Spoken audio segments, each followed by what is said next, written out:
Добро вечер од студиото во Вашингтон. Ова е гласот на Америка на македонски јазик. Јас сум Јулија Вилковска. Американската државна секретарка Хилари Клинтон денеска патува за Азија во обид за подобрување на односите меѓу САД и Индија. Претходно таа имаше свое обраќање во кое повторно се осврна на американската политика во однос на Иран. Портпаролот на Стейт Департментот Роберт Блейк рече дека САД се надеваат да го зацврстат стратешкото партнерство со Индија што започна во 2005 со договорот за нуклеарна соработка. Договорот му овозможи на официјален Нью Делхи да купи американска нуклеарна технологија и борбени авиони. Клинтон ќе започне посетата во петок во Мумбај, каде ќе присуствува на комеморацијата за преку 160 жртви на терористичкиот напад од минатиот ноември. Блейк кажа дека Клинтон не го заобиколува Пакистан за време на турнејата. Самата државна секретарка во средата најави дека одвоено ќе го посети Пакистан во наредните неколку месеци. Наредна станица на турнејата е Тајланд, каде Клинтон ќе разговара со премиерот Абхисит Веджаджива, а и ќе ја предводи американската делегација на средбата на Сдруженијето на азиски земји АСЕАН. А претходно Клинтон имаше свое обраќање на кое повторно се осврна на американската политика во однос на Иран. Иранската пресметка со демонстрантите кои ги оспорија исходот на претседателските избори го смени начинот на кој во светот се гледа на владата во Техеран, рече Клинтон. И покрај тоа првиот човек на американската дипломатија смета дека САД треба директно да се ангажираат со Иран за прашања како нуклеарната програма и поддршката на оваа земја за тероризмот, за да видат дали таа сака да биде одговорна членка на меѓународната заедница или пак ќе продолжи по патот на изолација. Директните разговори даваат најдобар начин да се презентира или објасни тој избор. Затоа на иранците им понудивме очигледна можност. Владата на поранешниот претседател Буш погреши кога одби нуклеарни преговори со Иран, отстапувајќи им ја таа задача на други, рече Клинтон. Иран може да стане конструктивен чинител во регионот доколку прекине да се заканува на соседите и да поддржува тероризам. Во говорот на 6 месеци од доаѓањето на власт на владата на претседателот Барак Обама, Клинтон ја подвлече вербата во така наречената мудра моќ, во надворешната политика што става акцент на дипломатијата и развојната помош. За Авганистан подвлече дека иднината на земјата зависи од стабилен, демократски, економски, самоодржлив Пакистан.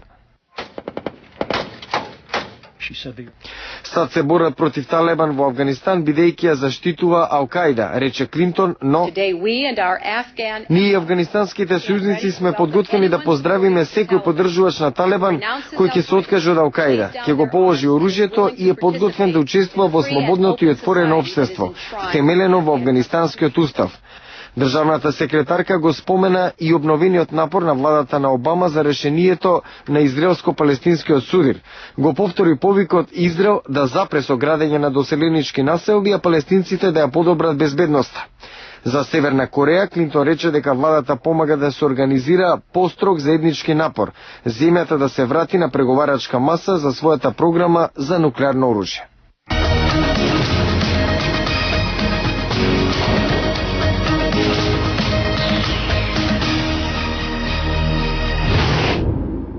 САД се надеваат дека Русија ќе ги изведе пред правдата нападачите кои во средата во Чеченија ја киднапираа и убија руската активистка за човекови права Наталија Естемирова. Портпаролот на Стейт Департментот Јан Кели кажа дека САД лабоко жалат за смртта на Естемирова и истакна нејзината безкомпромисна подготвеност да обелодени вистината за кршењето на човековите права, особено во Чеченија. Human Rights Watch ја повика Русија да стави крај на атмосферата на страв во Чеченија и ги повика руските власти веднаш да спроведат истрага. Во Москва, портпаролот на рускиот председател Димитри Медведев кажа дека тој изразил огорченост и нареди истрага на највисоко ниво. Во шестиот обид, НАСА конечно го лансираше Space Shuttle Endeavour. Во Американската агенција за вселенски истражувања велат дека на снимката од полетувањето наведуме регистрирано како парче изолациона пена се одлепило од надворешниот резервоар за гориво 2 минути по лансирањето. Астронаутите ќе проверат дали евентуално дошло до оштетување на леталото пред спојувањето на шатлот со меѓународната вселенска станица во петок. Предходните лансирања беа одложени поради лоши временски услови и проблеми со протекување на гориво. Полицијата во Вашингтон усмртила едно лице кое се заканило со оружје во близина на зградата на Американскиот конгрес. Инцидентот се случи во средата попладне по локално време. Според полицијата, лицето на возраст од 35 години не го запрело возилото за рутинска проверка на барањето на полицијата и се обидило да избега во него. По куса бркотница по улиците, лицето извадило оружје пошто било застрелено. Во инцидентот полесно се повредени двајца полицајци.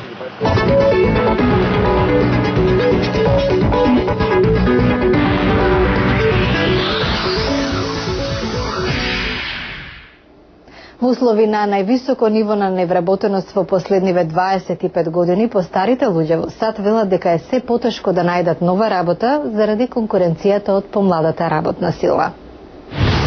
Без работа повеќе од 2 години, 55 годишниот Ричард Залева вели дека неговото професионално резиме може би ги отвора вратите за работни понуди, но дека неговата седа коса ги подзатвора.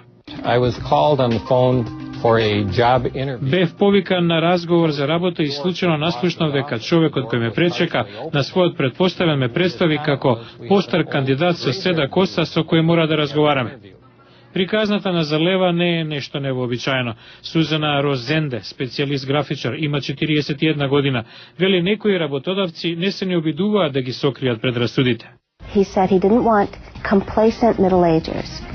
Некои велат дека не сакаат задоволни лица на средни години. Имаат потреба од млади и гладни. Јас на тоа одговорив, јас сум млада во срцето, но и мощна гладна.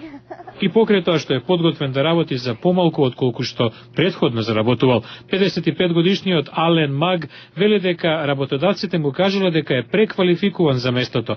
Тој алегорично коментира.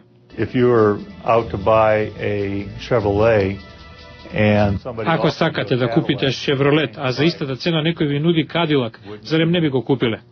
AARP, група за заштита на правата на американците над 50 годишна возраст, тврди дека дискриминацијата базирана на старосната граница е во подем. Според Оделот за труд, невработеноста меѓу лица на возраст 45 години и постари во март е достигнала бројката од 6,4%. Ова е највисоко ниво од 1948, кога владата започнала да го регистрира овој тренд. Тоа се за денеска, ова беше гласот на Америка на македонски јазик. Јас сум Јулија Велковска. Ви благодарам на вниманието и гледајте ме и утре.